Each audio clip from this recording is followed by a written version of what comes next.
Hello everyone, welcome to my channel. আজকে আরও একটি নতুন এপিসোড নিয়ে আপনাদের মাঝে হাজির হলাম। আর এটা হচ্ছে হোটেল স্টাইলে মাছের ভর্তা। ভর্তাটা খেতে অসম্ভব মজার।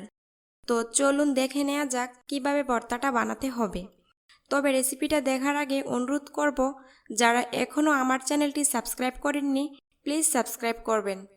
মাছ ভর্তা তৈরির জন্য প্রথমে আমি মাছগুলো ভেজে নিব। এর জন্য একটা প্যানে 2 টেবিল চামচ সয়াবিন তেল নিয়ে নিচ্ছি। আমি এখানে 4 টুকরো রুই মাছ নিয়েছি, তবে আপনাদের পছন্দের যে কোনো বড় মাছ নিলেই হবে। এখানে 1/4 চা চামচ মরিচের গুঁড়ো, হলুদ গুঁড়ো আর স্বাদ মতো লবণ দিয়ে মাছের টুকরোগুলো মেখে নিয়েছি। এবার তেলে মাছগুলো ভেজে নিব।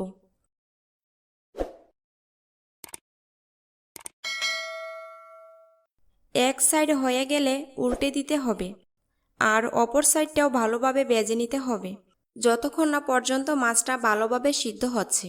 তবে মাছটাকে একেবারে লালচে কিংবা পোড়া পোড়া করা যাবে না, তাহলে মাছটা অনেক শক্ত হয়ে যাবে আর ভর্তাটা খেতে খুব একটা ভালো লাগবে না। মাছগুলো ভাজা হয়ে গিয়েছে, এখন তুলে নিচ্ছি এবং একটু ঠান্ডা হলে মাছ থেকে কাঁটাগুলোকে ফেলে দিয়ে একটা সাইডে রেখে দিব। একই প্যানের মধ্যে আমি 5টা শুকনো মরিচ দিয়ে দিলাম। এখন মরিচটাকে নেড়েচেড়ে ভেজে নিব। তবে আপনারা চাইলে কাঁচামরিচ দিয়েও ভর্তাটা বানাতে পারেন, সেক্ষেত্রেও কাঁচামরিচটাকে একটু ভেজে নিতে হবে। মরিচগুলো ভাজা হয়ে গিয়েছে, এখন তুলে নিচ্ছি।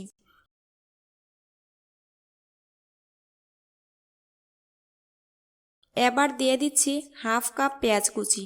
পেঁয়াজটাকেও আমি একটু নেড়েচেড়ে ভেজে নিব যতক্ষণ না পর্যন্ত পেঁয়াজের কালারটা একটু চেঞ্জ হয়ে লালচে কালার আসছে। পেঁয়াজ যখন ঠিক এই রকম লালচে কালার হয়ে যাবে তখন 3 টেবিল চামচ ধনিয়া পাতা কুচি দিয়ে দিচ্ছি। ধনিয়া পাতা দেওয়ার পর খুব বেশি ভাজবেন না, জাস্ট 1-1.5 মিনিটের মতো ভেজে নিলেই হবে। তা না হলে ধনিয়া পাতার যে ফ্লেভারটা সেটা নষ্ট হয়ে যাবে। আমি 1 মিনিটের মতো ভেজে নিয়ে তারপর এটাকে তুলে নিচ্ছি। পেঁয়াজগুলো যখন একটু ঠান্ডা হয়ে যাবে এ পর্যায়ে ভর্তাটা বানিয়ে নিব। এর জন্য মরিচের সাথে 1/4 চা চামচ বিট লবণ দিয়ে আগে মরিচটাকে একটু মেখে নিচ্ছি।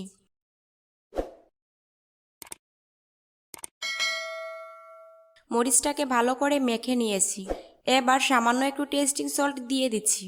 আমি যেহেতু হোটেল স্টাইলে ভর্তাটা বানাচ্ছি তাই টেস্টিং সল্টটা আমি দিয়ে দিলাম, কারণ হোটেলে কিন্তু টেস্টিং সল্ট ব্যবহার করে। সাথে দিচ্ছি 1 টেবিল চামচ সরিষার তেল, 1 টুকরো লেবুর রস দিয়ে দিচ্ছি, প্রায় 1 চা চামচের মতো হবে। এবার সব কিছু একত্রে ভালোভাবে মিশিয়ে নিচ্ছি। ভালো করে মিশিয়ে নেওয়ার পর কাটা বেছে রাখা সেই মাছগুলো দিয়ে দিচ্ছি। এখন সব কিছুর সাথে মাছগুলোকে মেখে নিলেই রেডি হয়ে যাবে হোটেল স্টাইলে মাছের ভর্তা। আজকের রেসিপি ভালো লাগলে ভিডিওতে একটা লাইক দিবেন। ফ্রেন্ডস অ্যান্ড ফ্যামিলির সাথে আমার রেসিপিসগুলো শেয়ার করবেন। অনেক ভালো থাকবেন। আজকের মতো বিদায় নিচ্ছি। আল্লাহ হাফেজ।